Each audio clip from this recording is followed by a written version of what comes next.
Hagar, the woman God saw, her story of rejection, survival and divine encounter. Hagar's story begins in Genesis 16, where she is introduced as an Egyptian servant to Sarai, the wife of Abram. Sarai, unable to have children, makes a desperate decision to give her servant Hagar to Abram so she might build a family through her. Hagar becomes pregnant but soon finds herself caught in a web of bitterness, jealousy and tension. Sarah mistreats her, and Hagar, though carrying Abram's child, is driven to flee into the wilderness, alone and afraid. Genesis 16, verse 6. It's in that wilderness that something extraordinary happens.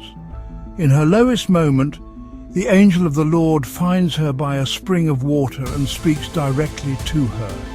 He calls her by name, Hagar, servant of Sarah, and asks where she's come from and where she's going. Genesis 16, verses 7 to 8.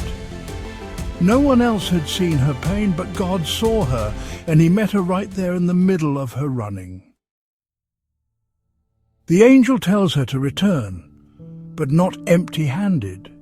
He gives her a promise: "I will increase your descendants so much that they will be too numerous to count." Genesis 16, verse 10.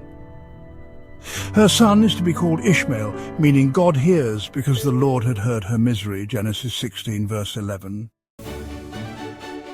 Hagar, overwhelmed, does something no one in Scripture had done before. She gives God a name. She says, "You are the God who sees me." In Hebrew, that's El Roi. She names the well Bir Lahai Roi, which means well of the living one who sees me. In a world where she was invisible, God made her feel seen. Years later, after Isaac is born to Sarah, tensions rise again. In Genesis 21, Sarah demands that Hagar and her teenage son Ishmael be sent away. Heartbroken and cast out, Hagar wanders the desert of Beersheba. When the water runs out, she places her son under a bush and walks away, unable to watch him die. Genesis chapter 21, verses 15 to 16. But once again God hears. An angel calls to her from heaven and says, "Do not be afraid, God has heard the boy crying." Genesis chapter 21, verse 17. God opens her eyes, and she sees a well of water that saves them both.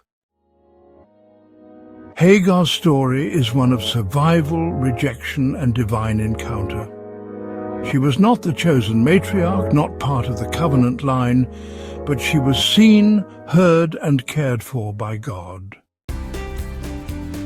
For every person who's felt used, overlooked, or pushed aside, Hagar's story is a reminder that God still shows up in the wilderness. If Hagar's story spoke to your heart, if you've ever felt unseen, unheard, or forgotten, remember this: God sees you too. If you were encouraged by this story, go ahead and hit that like button, subscribe for more powerful Bible stories, and share this with someone who needs to be reminded that they are never alone. New stories every week, because the Bible is full of people just like you, and a God who never stops showing up.